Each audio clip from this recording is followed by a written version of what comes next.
गोरों की ताकत बांधी थी, गांधी के रूप में आंधी थी। गोरों की ताकत बांधी थी, गांधी के रूप में आंधी थी। बड़े दिल वाले फकीर थे, बड़े दिल वाले फकीर थे। पत्थर के अमिट लकीर थे, पत्थर के अमिट लकीर थे। नमस्कार मेरे प्रिय विद्यार्थियों और सभी साथियों, मैं अमित द्विवेदी अपने YouTube चैनल में आप सभी लोगों का स्वागत करता हूं। आप सभी जानते हैं कि हम सत्य के प्रयोग पर बातचीत कर रहे हैं और जो हमारे प्रिय बापू की आत्मकथा है, माई एक्सपेरिमेंट विद ट्रुथ, अर्थात सत्य के प्रयोग। हम कड़ी दर कड़ी हर एक नए अंश को लेकर आते हैं, एक नए अध्याय को लेकर आते हैं। इससे पहले वाले अंश में हमने गांधी जी के पतित्व के बारे में बात की थी कि उन्होंने किस तरीके से विवाह के बाद कस्तूरबा के ऊपर अपना हक जमाया। बाल हक जिसे हम कह सकते हैं कि बाल हट था एक तरीके से, पर जब उन्होंने इस बात को समझा तो उन्होंने उस बाल हक को गलत कहा। हम आगे चलते हैं आज इसी अंश में। आज का हमारा जो अंश है वो है हाई स्कूल। हाई स्कूल में आज हम बात करेंगे कि मोहनदास का हाई स्कूल में किस प्रकार का विद्यार्थी जीवन रहा। मोहनदास पहले भी ये लिख चुके हैं और बता चुके हैं कि वो 3 भाई थे। इन 3 भाइयों में से जो सबसे बड़े भाई थे लक्ष्मीदास, और जो मझले भाई थे जिनका नाम करसनदास था और मोहनदास, तीनों एक ही विद्यालय में पढ़ते थे। लेकिन जो लक्ष्मीदास थे वो बहुत उच्च कक्षा में थे, बहुत आगे की कक्षा में थे। उच्च दर्जे में होने के कारण ये बहुत छोटी क्लास में थे उनकी अपेक्षा। वो बताते हैं कि जो मंझले भाई थे जिनका विवाह उनके साथ हुआ था वो उनसे एक कक्षा ही आगे थे। मोहनदास कहते हैं कि जब उनका विवाह हुआ था तो वो हाई स्कूल में थे, और ये हम लोगों ने भी पहले बात की इस बारे में। तो मोहनदास हाई स्कूल की कक्षा में थे जब उनका विवाह हुआ था। मोहनदास कहते हैं कि इस विवाह का हाई स्कूल की कक्षा पर बहुत प्रभाव पड़ा। क्या प्रभाव रहा? मोहनदास कहते हैं कि इसका सबसे ज्यादा प्रभाव हमसे जो बड़े भाई थे करसनदास, उनकी पढ़ाई पर पड़ा। उनका विद्यालय जाना ही छूट गया, उनका विद्यालय आना बंद हो गया। मोहनदास कहते हैं कि मेरा तो सिर्फ 1 वर्ष ही खराब हुआ था, लेकिन जो उनके बड़े भाई हैं, मंझले भाई हैं, उनका विद्यालय आना ही बंद हो गया था। मोहनदास कहते हैं कि इस हिंदू धर्म में, हिंदू समाज में ना जाने कितने ही ऐसे विद्यार्थी हैं, बालक हैं जिनके साथ ऐसा होता है।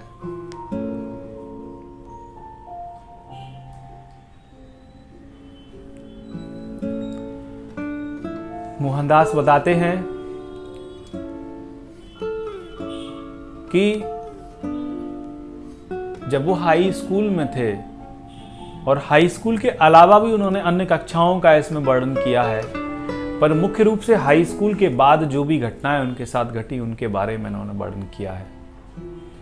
मोहनदास कहते हैं कि मेरी पढ़ाई जारी रही। हाई स्कूल में आने के बाद मुझे मंद बुद्धि के विद्यार्थियों में नहीं गिना जाता था,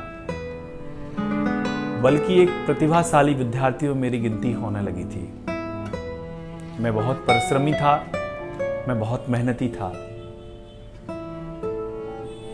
मुझे सदा इस बात का डर रहता था कि कहीं उन्हें कक्षा में नीचा ना देखना पड़े, उन्हें कहीं पर भी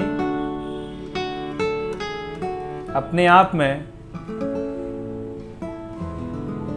अपमान महसूस ना हो।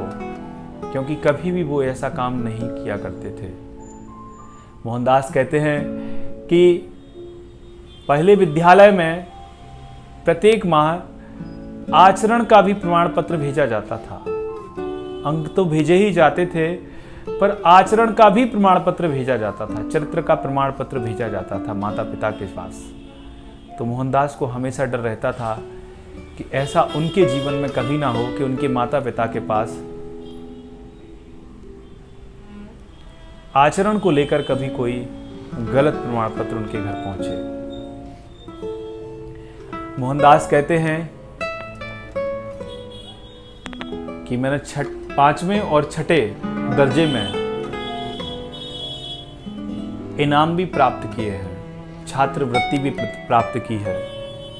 अंक तो उनके आते ही थे, लेकिन इनकी ये छात्रवृत्ति वो बताते हैं कि जब वो 5वीं कक्षा में थे तो 4 रुपये प्रति माह है, और जब वो 6वीं कक्षा में थे तो 10 रुपये प्रति माह है उनकी छात्रवृत्ति कर दी गई थी। और मोहनदास को जो अंक आते थे उनमें आश्चर्य नहीं होता था, क्योंकि वो कहते हैं कि ये मेरी होशियारी नहीं बल्कि ये मेरा तो भाग्य है।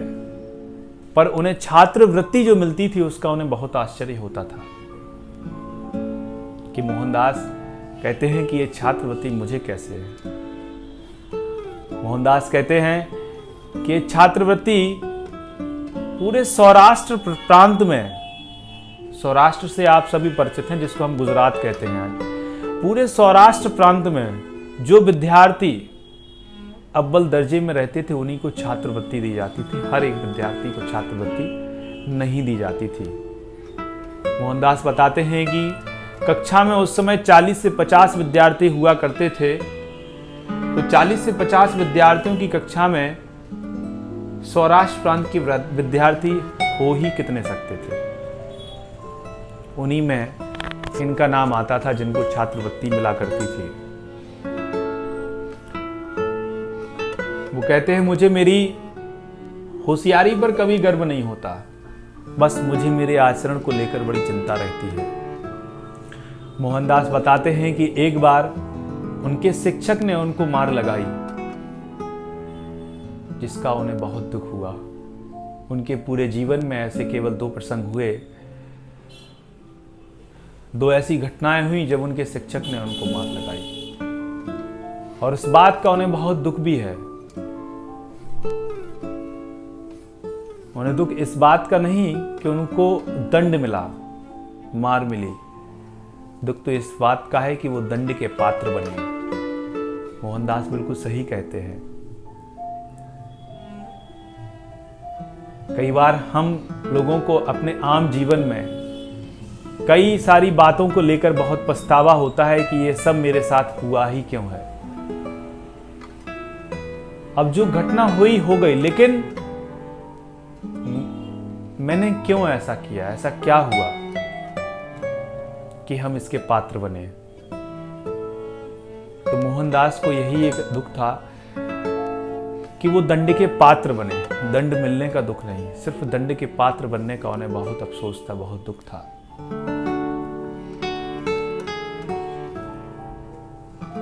पहला प्रसंग उनका जब वो दूसरी कक्षा में थे, दूसरे दर्जे में थे, और दूसरा प्रसंग उनका 7वें दर्जे का है, जब उनको मार पड़ी।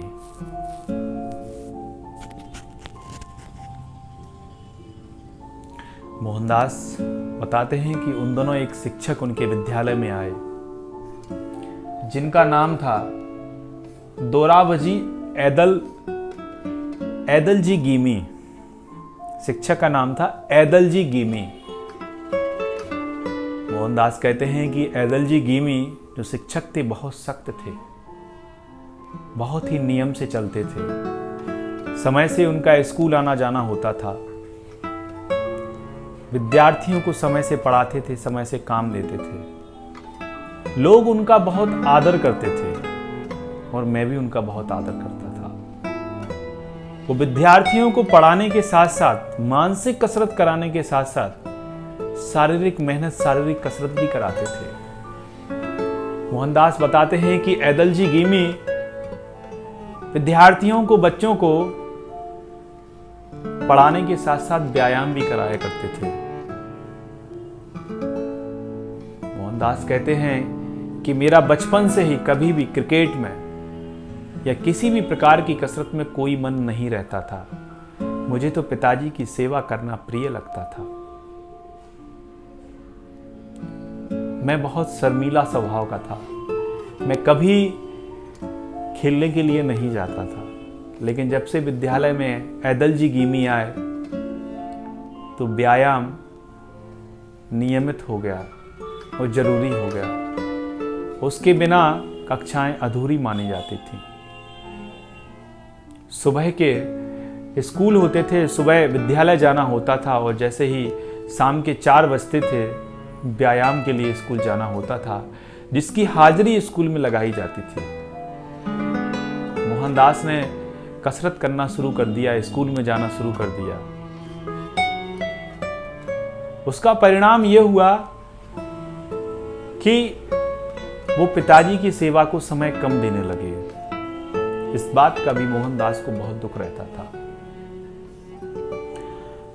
मोहनदास बताते हैं कि मैंने बहुत कोशिश की कि मुझे व्यायाम करने के लिए स्कूल ना जाना पड़े, लेकिन ऐदल जी गीमी का यह काम भी बहुत अच्छा था कि शारीरिक मेहनत के साथ साथ,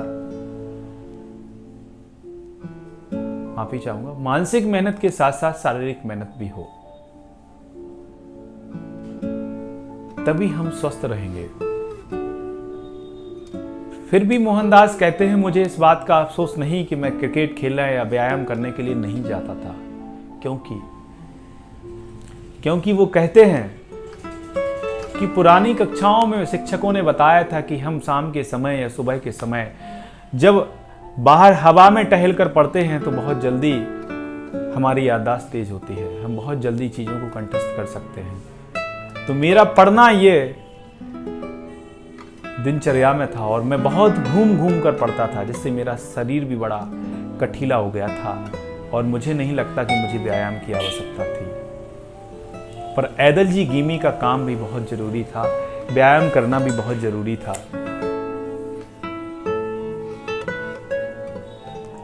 मोहनदास कहते हैं कि पहला कारण तो मेरा व्यायाम के प्रति रुचि ना होना है और दूसरा महत्वपूर्ण कारण पिताजी की सेवा में लगे रहना है। पिताजी की सेवा के कारण मैं व्यायाम करने नहीं जाता था। धीरे धीरे पिताजी की सेवा कम होने लगी। गीमी साहब से मोहनदास ने कई बार इस बात का जिक्र भी किया कि मैं उस समय पिताजी की सेवा में रहता हूं और मैं व्यायाम करने के लिए नहीं आ सकता। पर गीमी साहब नहीं मानने वाले थे, वो कहां सुनने वाले थे, वो तो अपने नियमों के पक्के थे। और मोहनदास को शिक्षक का अपमान भी नहीं कर सकते थे, पिताजी की अवहेलना भी नहीं कर सकते थे।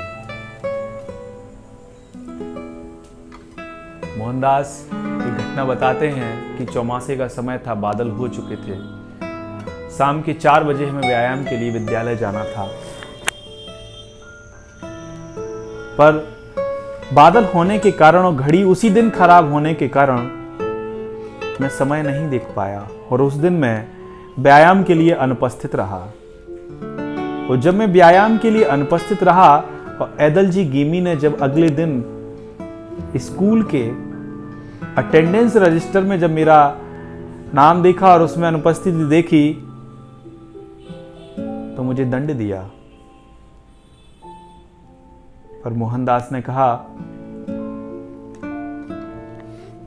कि मैं सच बात बता देता हूं कि सच बात है क्या, कि मैं क्यों नहीं आ पाया। मोहनदास ने अपनी तरफ से पूरा सच बताया, पर ऐदल जी गीमी ने उनकी बात पर भरोसा ना किया और उनके ऊपर कुछ दंड स्वरूप राशि, मोहनदास कहते नहीं यार, शायद 1 आना या 2 आना कुछ पैसे लगाए होंगे। मोहनदास को इस बात का बड़ा दुख हुआ। दुख इस बात का नहीं हुआ कि 2 आने या 4 आने पैसे लगाए, दुख इस बात का हुआ कि शिक्षक ने उनकी बात का भरोसा नहीं किया। मगर मोहनदास एक बात और कहते हैं कि सही करने वालों को गाफिल नहीं करना चाहिए। इस तरह की गफलत मेरे अध्ययन काल में ये पहली थी और आखिरी थी। और मुझे कुछ याद है कि मैंने ये जुर्माना भी माफ करा लिया था। इस तरीके से मोहनदास व्यायाम करना शुरू कर दिया था। मोहनदास आगे बताते हैं, अंत में उन्होंने इस कसरत से व्यायाम से मुक्ति पा ली थी। पर वो कैसे? वो मुक्ति कुछ उन्होंने इस तरह से पा ली थी कि उनके पिताजी ने एक पत्र लिखा ऐदलजी गिमी को, और उस पत्र में लिखा कि शाम के समय मोहनदास मेरी सेवा में रहता है, इसलिए वो व्यायाम या कसरत के लिए नहीं आ सकता है। ऐदलजी गिमी ने इस पत्र को स्वीकृति दी और तब से मोहनदास ने व्यायाम के लिए जाना बंद कर दिया था। पर मोहनदास का व्यायाम हमेशा घूमना रहता था, घूमते हुए पढ़ते रहना था और पिताजी की सेवा करना रहता था। इस तरीके से मोहनदास व्यायाम कसरत किया करते थे। मोहनदास बताते हैं कि हाई स्कूल के दिनों की एक बात है और उससे पहले की भी कुछ बातें हैं कि मैं एक गलत फहमी में हमेशा जीता रहा, जिसका भुगतान मुझे आज भी, जब वो पुस्तक लिख रहे थे, आज भी मुझे भुगतना पड़ रहा है। आप जानते हैं वो क्या गलत फहमी थी या गलती थी उनकी? मोहनदास कहते हैं, मैंने कभी अक्षरों पर, अपने लेख पर कभी सुधार नहीं किया। मैं सोचता था, मोहनदास कहते हैं, मैं सोचता था कि पढ़ने के लिए साफ लेख लिखना जरूरी नहीं है, बस पढ़ना जरूरी है। जिसे आज हम कहते हैं कि राइटिंग कैसी है आपकी, वही मोहनदास का जो लेख था वो सुंदर नहीं था और इस बात को बड़ा उससे वो गर्व कहते थे। वो सोचते थे कि पढ़ना ही काफी है, लेख लिखना काफी नहीं है। पर जब वो बिलायत गए, बिलायत के लोगों का जब उन्होंने लेख देखा और वहां जो नव युवक पैदा हुए, उन लोगों का लेख देखा, हम उम्र वालों का लेख देखा और भारत से जो लोग उनके साथ गए थे, जब उन लोगों का लेख देखा तो मोहनदास की एक गलतफहमी दूर हुई और उन्होंने सभी से एक बात कही कि हमें कभी नहीं ये बात सोचना चाहिए कि सुंदर लेख की आवश्यकता नहीं होती है। हमें हमेशा एक सुंदर लेख की आवश्यकता होती है। वो बताते हैं कि विलायत के लोगों के जो लेख रहते थे वो मोती के दानों की तरह रहते थे कि जिनको देखते ही पढ़ने को मन करता था। और मेरा लेख तो ऐसा था कि उसको शुद्ध पढ़ा ही नहीं जा सकता था। इस बात का मुझे आज बहुत दुख है। वो कहते हैं कि शिक्षकों ने कई बार मुझसे कहा इस बारे में, पर मैंने इस ओर ध्यान कभी अपना आकर्षित नहीं किया। मोहनदास कहते हैं कि काश मैंने चित्रकला की होती, मैंने चित्र बनाए होते, पक्षियों के सुंदर सुंदर, प्रकृति के सुंदर सुंदर चित्र बनाए होते, तो आज मेरा लेख भी बड़ा सुंदर होता और मैं भी अच्छे अच्छे लेख लिख रहा होता। मोहनदास ने बड़े अच्छे से बताया कि अगर आपको भी अपना लेख सुंदर करना है तो उसके लिए जरूरी है कि आप बचपन में सुंदर सुंदर लेख लिखें, सुंदर सुंदर चित्र बनाएं।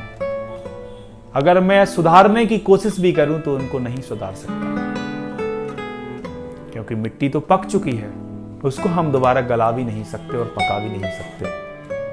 तो इस बात का दुख मोहनदास को बहुत हुआ।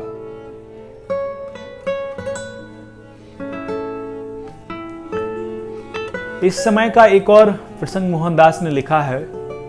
मोहनदास बताते हैं कि इस समय जब उनका विवाह हुआ, जब वो कक्षा 10वीं में थे, तो उनका एक वर्ष खराब हुआ था, एक साल खराब हुआ था। और एक साल खराब होने के कारण वो एक कक्षा पीछे जा रहे थे, पर उनके शिक्षकों ने उनकी मेहनत और लग्नशील को देखते हुए इस बात की सिफारिश की कि इनको अगली कक्षा में रखा जाए, और मुझे अगली कक्षा में रखा। और गर्मियों की छुट्टियों में भी मैंने अध्ययन किया।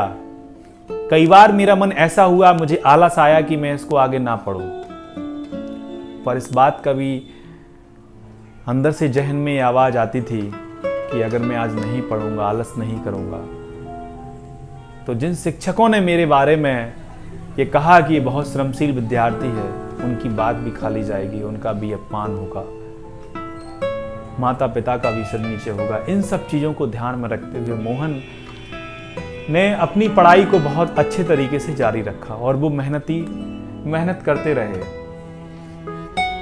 बताते हैं कि तीसरे दर्जे में वो 6 महीने के लिए रहे और गर्मी की छुट्टियों के पहले की परीक्षा बाद उन्होंने चौथे दर्जे में दी।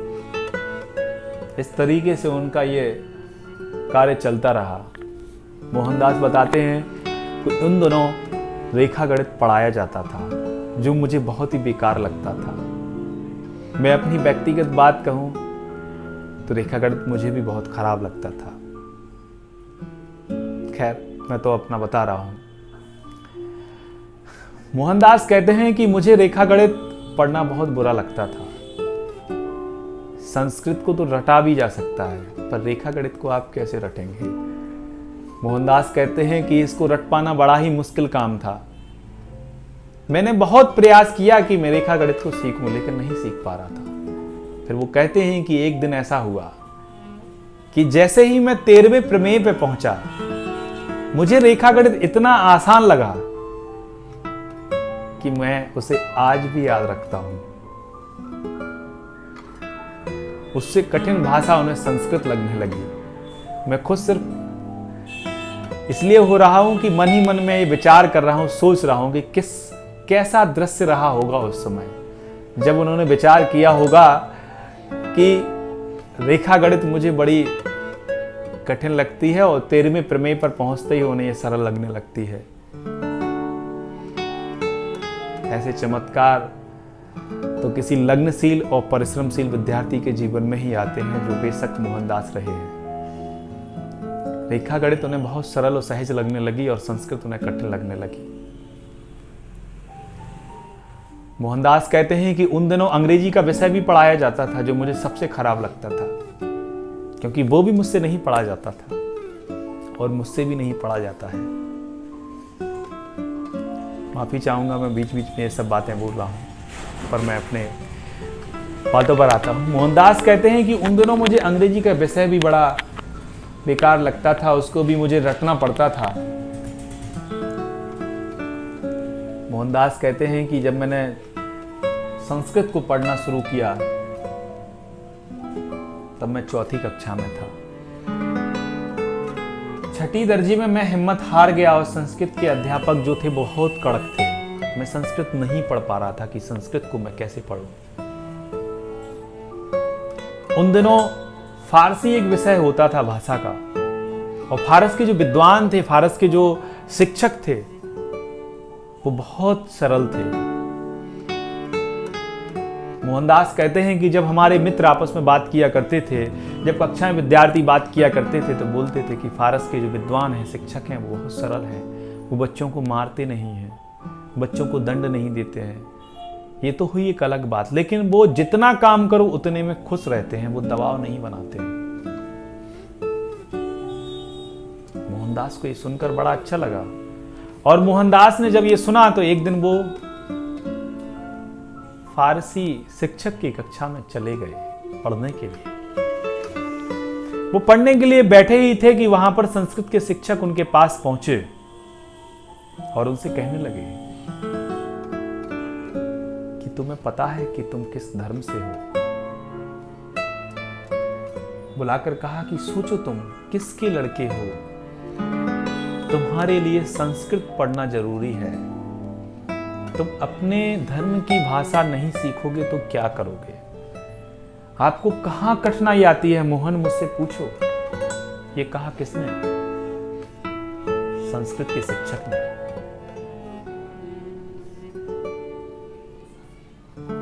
मोहनदास को ये बात बहुत अच्छे तरीके से समझ में आ गई, और मोहनदास ने फारसी की क्लास में जाना बंद कर दिया और उन्होंने संस्कृत को पढ़ना शुरू कर दिया। जब उन्होंने संस्कृत को पढ़ना शुरू किया तो शिक्षक ने बताया कि कभी हमें हिम्मत नहीं हारना चाहिए, और मोहनदास को इस बात का बहुत अफसोस भी हुआ और शर्माए भी बहुत, और वो शिक्षक के मार्गदर्शन की अवहेलना न कर सके। मोहनदास कहते हैं कि श्री आत्मा कृष्ण शंकर मास्टर साहब को आज मैं धन्यवाद देता हूं कि उनकी वजह से आज मैं संस्कृत जैसा विषय सीख पाया, संस्कृत के श्लोकों को मैं पढ़ पाया, बोल पाया। नहीं तो शायद मैं अपने जीवन में संस्कृत को नहीं पढ़ पाता या बोल पाता। मोहनदास कहते हैं कि जितना रस संस्कृत को पढ़ने में आता है वह शायद छूट जाता, वह रस शायद मैं अपने जीवन में ना ले पाता। मोहनदास ने बड़े सुंदर तरीके से संस्कृत और अन्य विषयों का इसका वर्णन किया। वो कहते हैं कि हिंदू बालक को संस्कृत के अच्छे अभ्यास के बिना नहीं रहना चाहिए।